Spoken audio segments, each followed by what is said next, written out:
comprendre la Torah, vous n'avez pas besoin d'un gourou, qu'il soit barbu ou non. Et je vais vous le prouver, par les faits, la logique et le bon sens. Pour comprendre la Torah, vous n'avez besoin de personne, uniquement par vous-même, avec votre cerveau, votre bon sens, et la clé de compréhension que vous livre la théorie elle-même. La Torah, la théorie, le Pentateuque ne vous dit jamais de vous référer à un gourou ou à un chef spirituel quelconque qui va vous expliquer ce que cela veut dire, ce que cela signifie et comment ça s'interprète. Non, jamais. Elle s'adresse à vous, c'est une théorie qui s'adresse à chacun d'entre nous personnellement. Encore une fois, individuellement, vous devez rester indépendant intellectuellement. Vidéo très spéciale aujourd'hui concernant la Torah.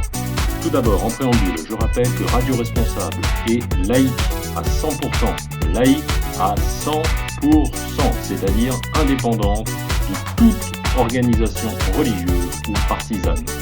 La Torah est elle-même laïque. Voilà, c'est un livre laïque à 100%, qui n'a rien à voir avec une religion quelle qu'elle soit. Voilà, ces deux précisions étant faites, vous allez pouvoir obtenir dans cette vidéo la seule et unique clé de compréhension concernant ce texte, la Torah. Torah qui veut dire en hébreu, français, théorie, tout simplement. Théorie, pas on va dire dans le sens de spéculation, mais théorie dans le sens scientifique. Par exemple, en hébreu, la théorie de la relativité d'Einstein se dit Torah Yahassi. Voilà, il y a d'autres noms de théories qui ont toujours en début donc le mot Torah, c'est donc la théorie. Tout simplement, ça n'a rien à voir avec les histoires, encore une fois, de lois, de commandements, ou encore tout l'endoctrinement. On peut vous faire croire, vérifier tout ce que je vous raconte et vous trouverez que c'est l'exacte vérité en ce qui concerne l'étymologie du mot Torah, théorie. Torah, théorie, théorie, Torah, Torah, théorie. Vous voyez, il y a quand même une ressemblance. Donc, au lieu, encore une fois, de vous référer à un tel ou à un tel, vous allez avoir maintenant la seule et unique clé de compréhension de ce texte. C'est tout simple. En gros, s'il y a un passage que vous comprenez, eh bien, tant mieux. Et s'il y a un passage que vous ne comprenez pas, eh bien, tant pis. Voilà, c'est tout simple. Ça veut dire que l'auteur n'a pas voulu que vous compreniez ce passage. Et je vais vous le prouver, car c'est écrit noir sur blanc dans le texte que les choses cachées appartiennent donc au Seigneur, à Yahvé ou à Dieu, ce que vous voulez, et que les choses révélées donc appartiennent aux hommes pour l'éternité, etc. On va tout de suite voir ça. On tape sur le moteur de recherche Sfarim, S-F-A-R-I-M. Voilà, vous tapez Hunter et donc vous allez tomber sur le site sfarim.fr, la Bible en hébreu, français et anglais. Et donc voilà, vous avez le site.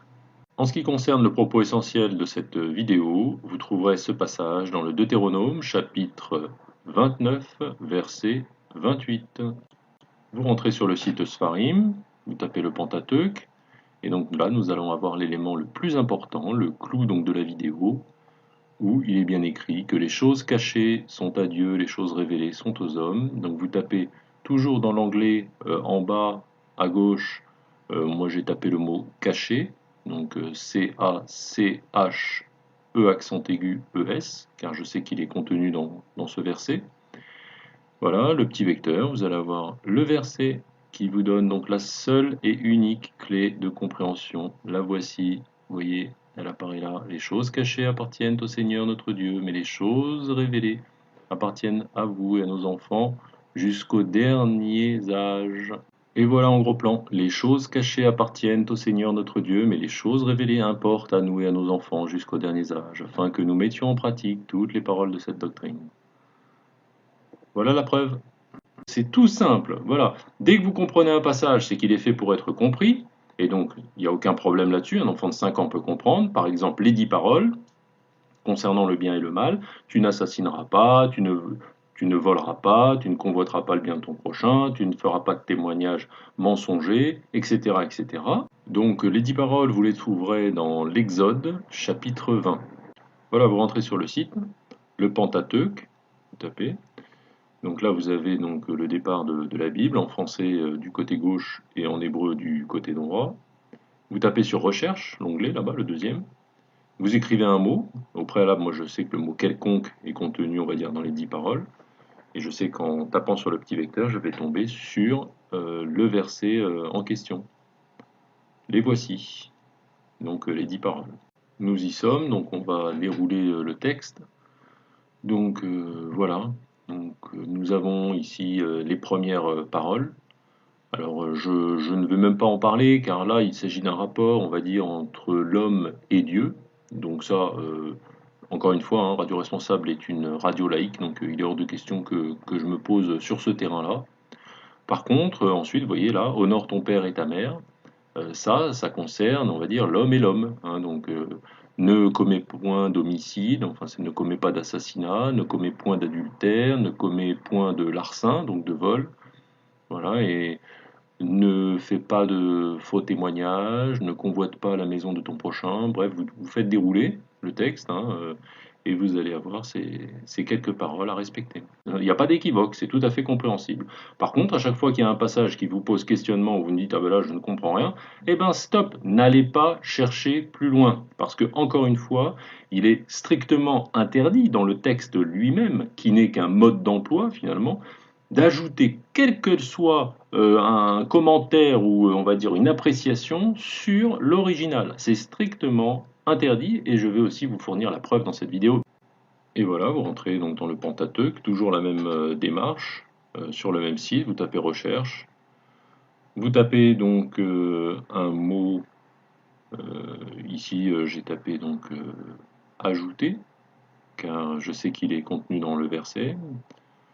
Voilà, je vais appuyer à la recherche et vous allez avoir la preuve visuelle qu'il ne faut rien ajouter, ni rien retrancher, ce qui rend caduque absolument tous les livres qui commentent la Torah ou qui donnent des interprétations.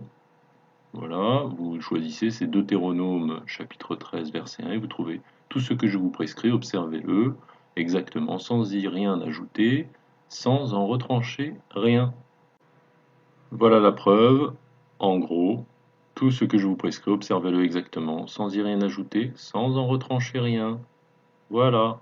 Et comme ça, vous allez avoir point par point la preuve de chaque chose qui a été dite. Donc, encore une fois, vous comprenez, tant mieux. Vous ne comprenez pas, tant pis.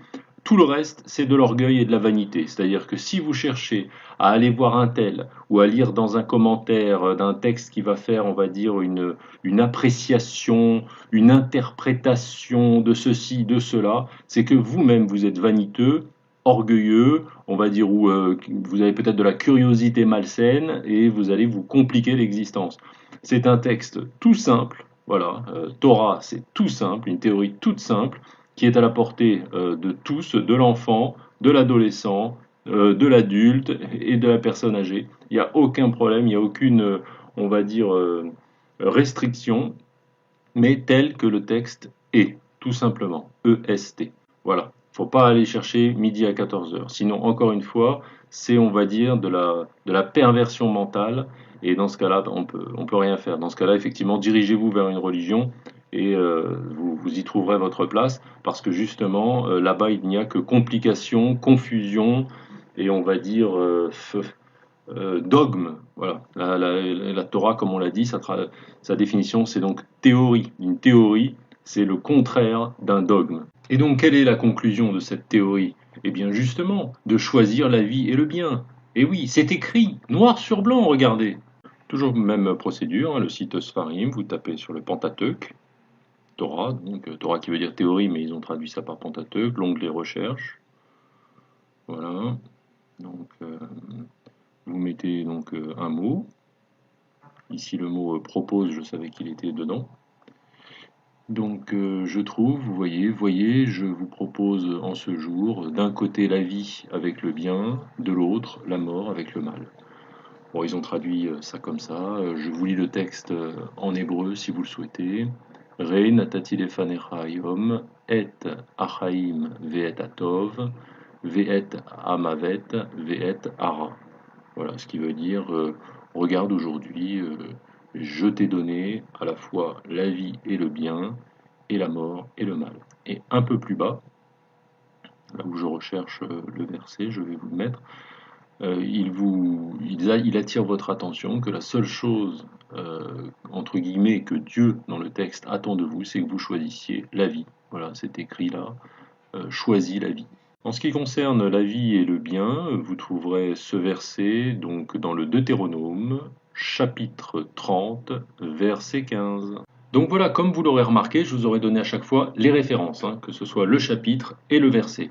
Donc cette théorie dont on parle, vous voyez, c'est comme E égale mc2 d'Albert Einstein, c'est la même chose. On a d'un côté une valeur qui sont les 10 paroles, cette fameuse alliance hein, qui est proposée dans ce mode d'emploi, et donc qui correspond, égale mc2 ou je ne sais pas quoi, eh bien à la vie, choisis le bien. Ces paroles, le fait de ne pas faire de mal à autrui, etc., donc tu n'assassineras pas, tu ne voleras pas, etc., constituent cette théorie. Et donc c'est noir sur blanc, c'est le seul message important. Ce message, cette théorie est parfaitement compréhensible, et ça tombe bien car c'est le seul message qui compte. Donc dans cette théorie qui finalement vous libère, contrairement encore une fois aux dogmes qui vous enferment et aux religions qui vous emprisonnent. Voilà, le dogme va vous enfermer dans quelque chose, on va dire, comment dirais-je, de carcéral quasiment, alors que la théorie, c'est plus une libération, une proposition. Voilà. Et donc, à partir de cette proposition, c'est à vous de voir si vous allez vous y conformer ou non. Vous détenez ce qu'on peut appeler un libre arbitre. Contrairement, dans une religion, vous n'en avez plus aucun, puisque vous remettez vos espoirs, vous remettez votre foi, vous remettez vos choix entre les mains donc du dogme de la religion, puisque c'est ce dogme qui va donc régenter, prendre les rênes de votre vie. Ce qui n'a aucun rapport, qui est, on va dire, à l'extrême opposé du texte Torah, qui encore une fois vous soumet, on va dire, une proposition, encore une fois, un choix, pour que vous puissiez exercer votre libre arbitre. Et chacun de sa libre conscience de dire oui ou de dire non. Donc en résumé, que nous dit la Torah d'une façon claire et sans équivoque? Tout simplement l'aiguillage entre la vie et le bien, la mort et le mal. Pour cela, nous avons 10 paroles. Il est de notre libre arbitre de choisir entre elles si l'on veut faire ou le bien ou le mal et l'exercer ici-bas.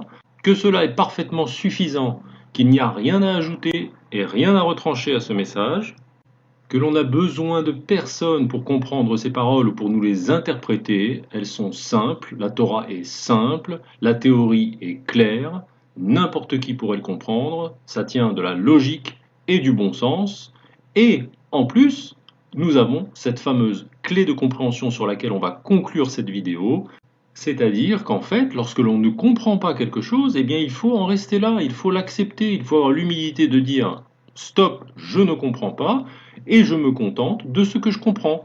Les 10 paroles, on en revient là-dessus. C'est le seul endroit où nous pouvons exercer notre libre arbitre. C'est tout, nous n'avons pas d'autre choix sur Terre, puisque, encore une fois, nous n'avons pas choisi notre naissance, donc notre venue au monde, et quoi que ce soit d'autre. Donc c'est tout simple. Voici encore en gros plan la clé de compréhension que vous livre la théorie elle-même, qui est donc le propos de cette vidéo.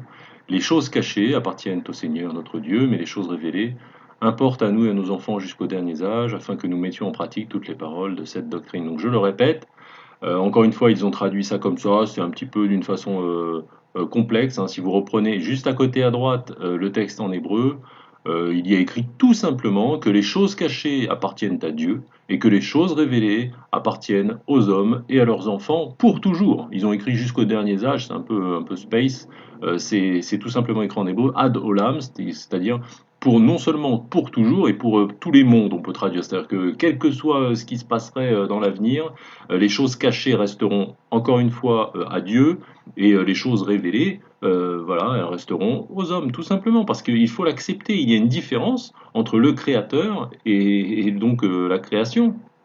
Tout simplement, c'est vraiment de l'orgueil de vouloir comprendre les pensées de Dieu. C'est strictement impossible. Déjà, on a déjà parlé de ça, de notre ignorance.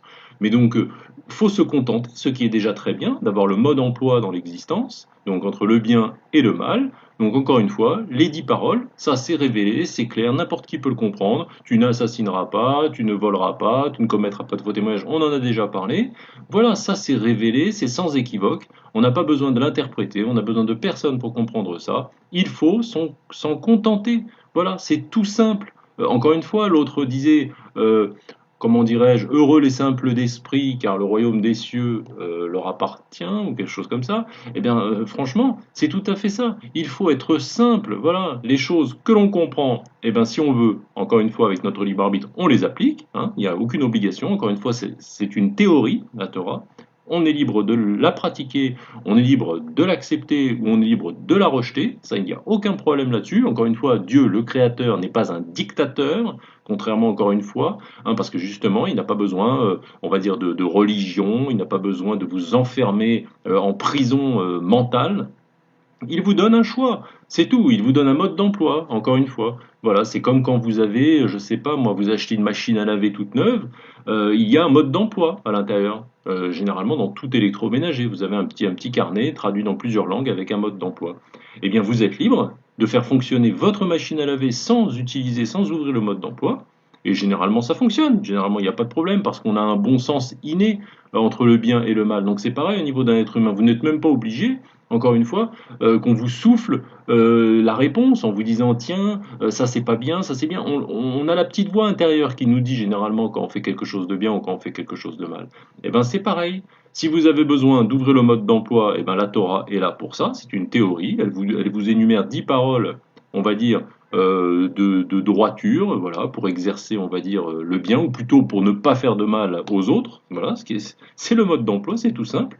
Après, voilà, c'est tout. Il n'y a rien d'autre que ça. C'est le message qui, d'ailleurs, s'il était appliqué par toute l'humanité, ce qui n'a encore jamais été fait, peut-être qu'il y aurait effectivement un changement dans le monde.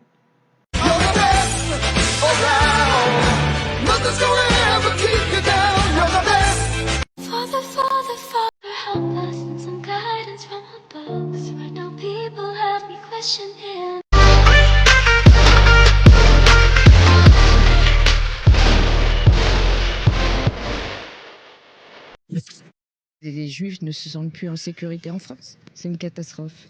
Les gens ne savent même pas ce que c'est l'antisémitisme en fait. L'antisémitisme, on entend que ça à la télé toute la journée. On a l'impression que quoi, que les Juifs c'est quoi? Ils sont quoi les Juifs?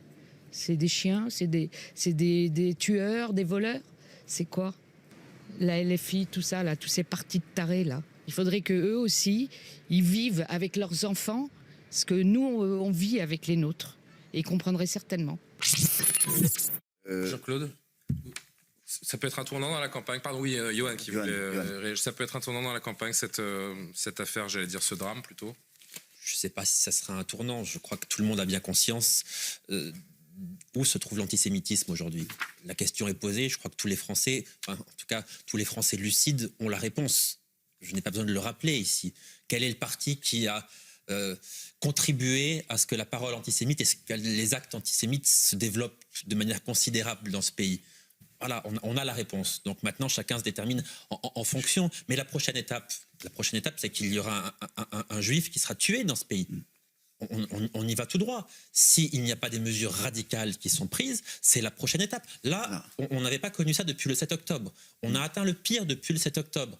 Mais s'il n'y a pas de mesures... C'est presque un viol par imitation du programme du 7 octobre. C'est précisément ce qu'a fait le Hamas. C'est ce qu'a fait subir le Hamas, effectivement, aux otages israéliennes. On en est là. Et c'est arrivé en France. Qui n'a pas reconnu les viols? Qui n'a pas reconnu les viols dans ce pays? Il y a un parti politique qui a décidé qu'il n'y avait pas eu de viol. Et qui se prétend féministe. Un parti qui se prétend féministe, qui se prétend aux côtés des femmes qui souffrent. On est en ligne avec Jean-Paul Briguelli. Bonsoir. Bonsoir d'être avec nous, d'avoir veillé. Vous êtes enseignant, essayiste, vous êtes du côté de Marseille. Et depuis tout à l'heure, vraiment, c'est cette question, d'où vient cette haine, d'où vient cette violence. Vous savez quelle est la réponse, hein, on en a parlé, la réponse d'Emmanuel Macron, c'est une heure d'échange la semaine prochaine sur l'antisémitisme. Donc on est vraiment, on semble à milieu d'apporter une réponse. Et on va lire ce qu'a dit précisément Emmanuel Macron. Un conseil des ministres. Un temps d'échange sur la lutte contre le racisme et l'antisémitisme dans les écoles et collèges, c'est ce qu'il a demandé à sa ministre. Et on se demandait, et Jean-Claude le soulevait tout à l'heure, mais est-ce que ce sera possible? Est-ce que seulement ce sera possible? Comme vous êtes spécialiste de ce qui se passe dans les salles de classe, comptez sur vous pour nous répondre. Alors, il faudrait déjà signaler à cet homme sans enfant que actuellement à l'école, à part à l'école primaire, il n'y a plus personne. Hein, les collèges ont passé le brevet, les lycées passent le bac. Bon, ça c'est une première chose. Deuxièmement, vos invités ont dit l'essentiel. Hein. Je voudrais juste rappeler ce qu'expliquait Georges Bensoussan, d'ailleurs, il y a déjà quelque temps, selon lequel certains dans ce pays ont tété l'antisémitisme avec le lait de leur mère. Hein, c'est à cela qu'il faut penser. Et dernier point, j'étais samedi à Paris, j'ai vu dans la manifestation anti-extrême droite un nombre sidérant de drapeaux palestiniens, comme si la Palestine était devenue une valeur morale. J'imagine que, comme cela vient d'être dit, ce qui s'est passé le 7 octobre devient un modèle, en quelque sorte, d'action. Mais Monsieur Brigelli, simplement, dans les salles de classe, ça sera possible ou pas d'en parler, simplement, de l'antisémitisme? On sait déjà qu'on a abandonné une partie du programme sur la Shoah. J'adore le terme d'échange. On va échanger quoi face à des gosses qui très souvent vous disent des juifs, il y en a trop. Demandez-leur d'ailleurs combien il y a de juifs en France, ils vous diront qu'il y en a aux alentours de 10 millions. Hein. La réalité, c'est 600 000. Bon, c'est la version haute, M. Brigelli. On est plutôt sur 400 000. Voilà. Il faut bien comprendre, c'est qu'il y a un discours qui s'est instauré depuis plusieurs années maintenant, hein, et qui favorise effectivement l'antisémitisme au quotidien. On traite les gens de juifs, même sans le savoir. Je ne sais pas comment ils savaient ce qu'apprécie à Courbevoie que la petite fille appartenait à une famille juive, mais on traite les gens de juifs parce que c'est l'injure de base. Juif, vous voulez, hein, voilà. Il faut bien voir qu'il y a un antisémitisme qui s'est répandu dans certaines communautés, qui n'appartient pas, franchement, je veux dire, à la frange extrême. Monsieur Brigelli, juste une dernière question. On a bien compris que ce temps d'échange proposé par le chef de l'État, c'était un petit peu léger au regard de la gravité de la situation. Il n'empêche qu'on parle de gamins de 12 à 13 ans qui ne sont pas nés antisémites. Ça, j'espère qu'on en a tous bien conscience, mais qui le sont devenus. Comment est-ce qu'on peut changer les mentalités de cette jeunesse conditionnée autrement que par une heure d'échange en classe? Peut-être en changeant complètement l'éducation nationale, mais ça, c'est pas à la portée de Nicole Belloubet. C'est à la portée de qui? Du prochain qui aura les tripes pour reprendre le système à la base et renverser la table. Merci. Merci de nous avoir... Oui, alors Jean-Claude. Il a raison, il y a des choses qu'on tolère depuis des années en classe qu'on ne devrait plus tolérer depuis fort longtemps. Alors, je ne suis pas obsédé par le président de la République, mais à l'évidence, il a manqué, vigilance, le mot est faible, il a manqué d'une politique de grande fermeté, à commencer par l'immigration hors de contrôle. J'ai vu quelque part, je ne sais pas si c'est exact, que c'est sous son mandat qu'il y a eu le plus grand nombre de clandestins entrés sur le territoire national. Manquer d'une fermeté vis-à-vis de ce problème, ça voulait dire quoi? Ça voulait dire que d'essayer d'éviter quand même de transposer de manière extraordinairement dangereuse le conflit du Proche-Orient au sein de notre société. Ça voulait dire aussi qu'il fallait se doter des moyens d'une autre philosophie pénale, d'une autre philosophie, de rapport avec les familles. Je ne suis pas obsédé par l'idée de leur supprimer automatiquement les allocations familiales, mais tout de même, il y a des moments où il faut quand même croire à l'exemplarité des sanctions, surtout lorsqu'elles sont immédiates et rapides. Et alors, que les experts se prononcent. Ce qui est clair, c'est que nous touchons qui est un débat au sein d'un certain nombre de musulmans sur l'opportunité de telle ou telle, la politique de Netanyahou ou autre, ça peut être accepté. Ce qui se passe dans notre pays depuis maintenant longtemps est évidemment inacceptable. Je le disais tout à l'heure, tu as dit tout à l'heure, j'ai honte. Moi, j'ai dit tout à l'heure, j'ai mal à ma France. Parce que la France que j'ai connue n'était pas antisémite. Elle est en train, en effet... Oui, mais... La France n'est pas antisémite, c'est un antisémitisme d'importation, vous le savez. Voilà. Oui, mais si vous voulez... Mais c'est très important, Ce n'est pas un antisémitisme français, c'est un antisémitisme en France importé. Donc faisons attention à ce que nous faisons, de temps en temps, ça serait utile. Voilà. certains il suffit Français, de voir ce qui s'est passé certains, dans une université. bien sûr, dans nos certains Français, mais pas tous les Français. Une jeunesse idéologisée. Non, qui. D'accord, mais je vous rejoins tout à fait. Moi, je dis souvent sur ce plateau, vous le savez, que nous avons créé nous-mêmes les conditions de notre propre malheur. Et c'est une réalité. Ça concerne l'antisémitisme, qui est en grande partie importé. On peut se voiler la face si vous voulez. Emmanuel Macron dit que cet antisémitisme, il est inexplicable. Non, il est tout à fait explicable. On l'explique en partie par une immigration de masse, parce que l'islamisme a gagné du terrain dans ce pays, et plus l'islamisme progresse, plus l'antisémitisme progresse, et plus les juifs sont en danger. Ça n'explique pas tout. Il y a de l'antisémitisme d'extrême droite, mais celui-là est vraiment résiduel, pour reprendre le mot de Jean-Luc Mélenchon. C'est pour ça qu'on parle de l'antisémitisme d'extrême droite, il est résiduel. L'antisémitisme d'extrême gauche, l'antisémitisme islamiste, lui, il n'est pas résiduel, il est massif. Je pense notamment au phénomène des racailles, par exemple, en France, qu'il n'y a pas dans bien d'autres pays dans le monde. Et aujourd'hui, les citoyens français, avec leur smartphone, arrivent facilement à filmer régulièrement, et ça se retrouve sur les réseaux sociaux, des dérives de jeunes ou même moins jeunes ou début d'adultes qui sont des racailles, qui commettent des crimes en tout genre, qui vous gâchent des foires, des fêtes foraines, qui attaquent à 10 contre 1 une victime qui n'a strictement rien fait. D'ailleurs, c'est marrant quand on entend en général des politiciens dire... c'est la mode en ce moment, depuis quelques mois. C'est la faute des réseaux sociaux, c'est la faute des jeux vidéo. Excusez-moi, mais la société japonaise, elle n'est pas moins le nez dans les jeux vidéo, et peut-être même plus sans doute, ni la société hongroise, la jeunesse hongroise, la jeunesse polonaise, la jeunesse japonaise, ou sur les réseaux sociaux. Et pour autant, il n'y a pas de phénomène de racaille là-bas comme on en a en France. Donc il faut arrêter avec cette hypocrisie. Mais surtout, pendant ces attaques, chaque fois qu'ils se filment entre eux, ces racailles en train d'attaquer à 10 contre 1 des innocents, qu'est-ce qu'ils annonnent comme slogan religieux quand de temps en temps ils en disent « Wallah » ou sur le Coran, comme par hasard. Il n'y a jamais de racaille qui prend une brique dans sa main et qui dit « Elohim, mon soit témoin, je vais caillasser ce bus ». Jamais il saute à pieds joints sur la tête d'une victime en disant « Alléluia, au nom de Jésus, tu vas voir, je vais t'écrabouiller la tête ». Voilà, jamais ils invoquent la Bible. Et je ne sais pas, moi en France, il me semble que les catholiques sont censés être plus nombreux, que ce soit religieux ou culturel. Et on ne voit pas des jeunesses catholiques racailles qui, à plusieurs contre 1, attaquent régulièrement des gens, et ça se retrouve sur les réseaux sociaux dans l'actualité, en criant des slogans à la gloire de Jésus ou à la gloire de la Bible. Je peux parler à Delaxia. Bonsoir tout le monde. Voilà, moi je suis un ex-musulman. Je connais très bien l'islam, ça fait 15 ans que j'étudie l'islam bien, le Coran, le hadith, Sira Nabawi et tout. Youtubeur, ça fait 15 ans en arabe. Écoutez, من بدل دينه يقتل. Al-Qardawi, il a dit s'il n'y avait pas Hadd al-Ridda, l'islam est disparu depuis le début de l'époque de Mohamed, et aussi le verset 5:33, c'est aussi Hadd al-Ridda. Ok, laissez-moi parler s'il vous plaît.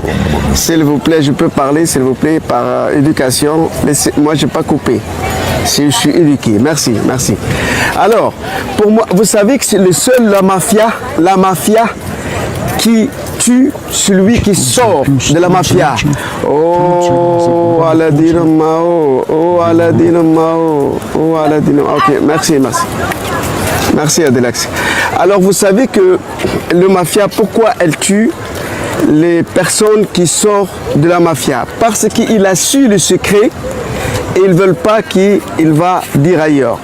Le Cheikh Al-Azhar, Cheikh Boujema, il a dit la même chose. Celui qui sort de l'islam, on le tue pour qu'il ne va pas dire des secrets de l'islam. Il y a 206 versets, je l'ai appris par cœur, qu'il faut tuer les chrétiens, les Français, les Américains, les Suédois, les athées, les Japonais, les Juifs israéliens. C'est clair, hein? Couper la tête, couper les mains et pieds, 533, Surat et tout, 860, terroriser l'ennemi de Dieu. C'est pas une religion, mes amis. Moi, je suis humain, j'aime pas la violence. Et on voit en France, chaque jour, il y a les Français pleurent leurs enfants, Matisse, Bataclan, Nice, Lola et tout. Regardez mes vidéos en français sur TikTok, j'ai parlé de ça en français. Alors, arrête, l'islam n'est pas adapté en France ni dans le monde. Et, vous savez, la Chine et l'Inde, ils le considèrent comme maladie psychiatrique. C'est pas moi, c'est la Chine et l'Inde qu'ils ont dit. Et Slovaquie, Tchécoslovaquie, c'est interdit. Interdit. Et voilà, bravo la Chine, nous sommes tous la Chine, nous sommes tous l'Inde, et bravo la Slovaquie. Et moi, je dis en France, la France, elle doit out. Islam out. Il n'est pas adapté au 7e siècle. Là. Et merci beaucoup. Merci, merci. Peace and love. Their stories so far, but the pro-Israel response with this picture of abducted baby Kfir Bibas in front of an armed terrorist and the words, "Where were your eyes on the 7th of October?" has been removed from Instagram. So to find out why, we welcome Chen Mazig, Senior Fellow at the Tel Aviv Institute.